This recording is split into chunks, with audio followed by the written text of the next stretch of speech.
Bonjour, bienvenue sur les podcasts de Triangle, le regard des sciences humaines, posé sur les sujets d'actualité.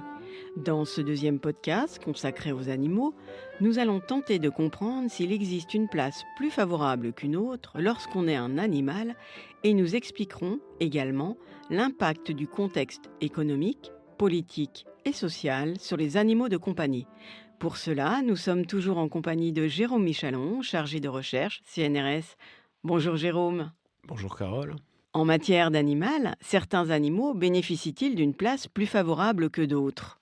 Oui, on peut dire que certains animaux, certains individus animaux ont des devenirs, très différents en fait, entre un chien qui passe son existence auprès d'humains, aimant et attentionné, sans connaître la faim ni le froid et sans craindre pour sa vie.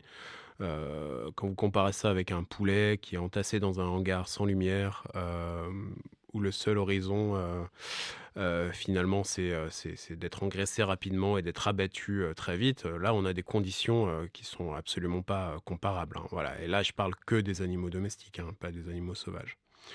Bon, les raisons de ces différences, sont multiples et complexes, hein, voilà, elles tiennent tout autant à des représentations, que l'on a des animaux et de leur usage, représentations qui elles-mêmes sont héritées souvent de schèmes de pensée religieux ou populaires ou même parfois, savants, voilà.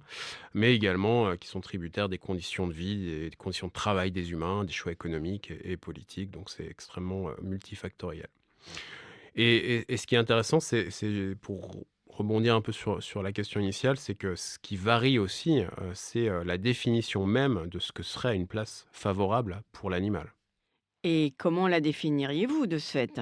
Alors moi, je la définis pas, hein, mais c'est vrai qu'on a tendance à considérer que finalement, par exemple, les animaux de compagnie, le statut d'animal de compagnie, c'est censé représenter la place la plus favorable pour un animal, hein, puisqu'effectivement, il est aimé, choyé, individualisé, il est extrait à l'obligation de travail, il est, voilà, d'un certain point de vue, c'est assez favorable. Et ben pourtant, même ce statut-là, même cette condition-là, elle soulève, de plus en plus de critiques, en fait, venant dénoncer, en fait, les conditions de vie de certains animaux de compagnie, de certains chiens, de certains chats, parce qu'on considère que le fait d'être enfermé dans un appartement, sans contact avec ses congénères ou avec un environnement, naturel, sans possibilité d'exercice physique, donc voilà, bah, c'est parfois décrit par certains, notamment les vétérinaires qui font ça, c'est décrit comme une forme de maltraitance. Et globalement, hein, selon la vision que l'on a de la nature authentique d'un animal, on pourra considérer qu'en fait, être un animal sauvage, soumis à la prédation, à la faim et au froid, luttant pour sa survie, c'est parfois préférable, au sort d'un caniche, sur un canapé. Donc moi, en tant que sociologue, hein, j'ai pas à me prononcer sur ce qui serait bon ou pas, pour les animaux, hein, d'une part parce que j'ai pas du tout les compétences pour le faire, mais d'autre part parce que, l'inflation de postures normatives sur la question animale, fait vraiment partie de l'objet, que j'aimerais documenter, à savoir, la manière dont se construit une forme de consensus social, autour de l'importance du souci de l'animal.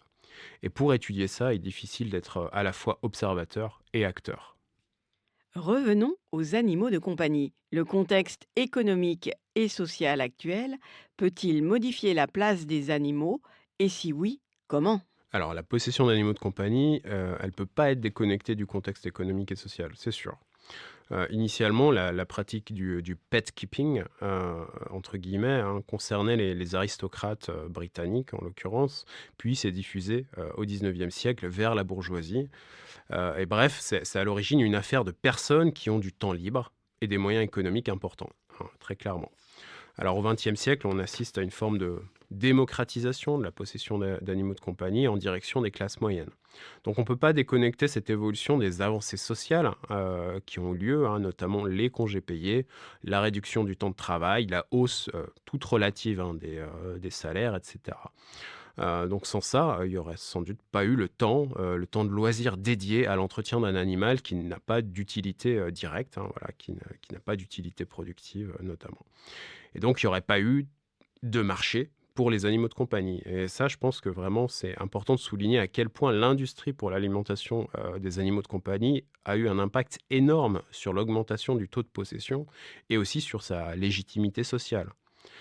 Parce que j'ai bien étudié dans ma thèse comment cette industrie-là, elle avait soutenu les pratiques de médiation animale, dont je parlais dans le podcast précédent, de pratiques de soins par le contact animalier, pour diffuser en fait une sorte de contre-discours qui viendrait répondre à une critique récurrente qui est celle de l'inutilité des animaux de compagnie.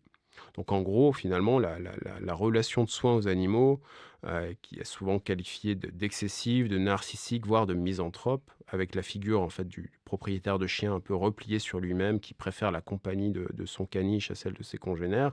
Donc ça, c'est une critique récurrente à laquelle, du coup, la médiation animale vient répondre en fait, en montrant en fait que des relations de soins aux animaux, des relations bienveillantes, peuvent également bénéficier à d'autres humains et à la société dans son ensemble.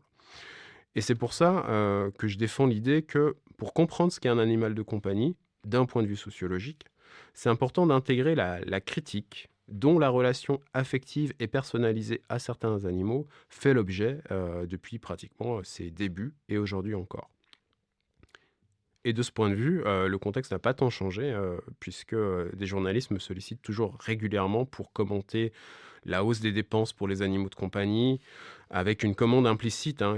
Il faut que je vienne valider scientifiquement l'idée que les propriétaires ont définitivement perdu la raison, perdu le sens commun, puisqu'ils en viennent à consacrer tant d'argent à des non-humains. Donc c'est bien évidemment une commande à laquelle je ne réponds pas, hein, voilà, mais qui vient mettre en lumière le fait que la critique de l'excès de soins aux animaux est encore très forte.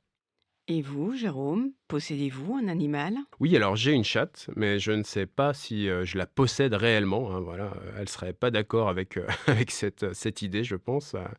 Et bon, la question du pourquoi, bah, tout simplement parce que j'ai été élevé avec des chiens et avec des chats, et dans une culture globalement pro-animaux, comme beaucoup de personnes de ma génération. Et voilà, donc effectivement, j'ai un animal de compagnie parce que je suis le fruit de l'évolution que j'essaye d'analyser par ailleurs. Jérôme, un grand merci pour cet échange. Quant à nous, chères auditrices, auditeurs, nous vous donnons rendez-vous pour le troisième et dernier podcast qui vous racontera la mise en place de la défense des intérêts des animaux. Et bien sûr, nous serons toujours avec Jérôme Michalon pour explorer ce sujet. Enfin, sachez que la composition musicale qui nous accompagne est la création originale de l'auteur-compositeur Ulysse Verjus-Tonnelet.